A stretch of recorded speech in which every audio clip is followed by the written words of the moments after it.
مسافر چې د پردي وطن نه خپل وطن ته کډې وتړي او روان شي نو ډېر زیات خوشحاله وي.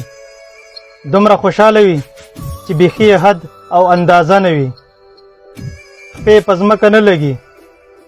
همدغسې چې بیا د کلي نه واپس سفر ته ملا تړي او راځي نو بیا یې د خفګان اندازه نه وي. په سرو سترګو جاړي او سخت خفه وي.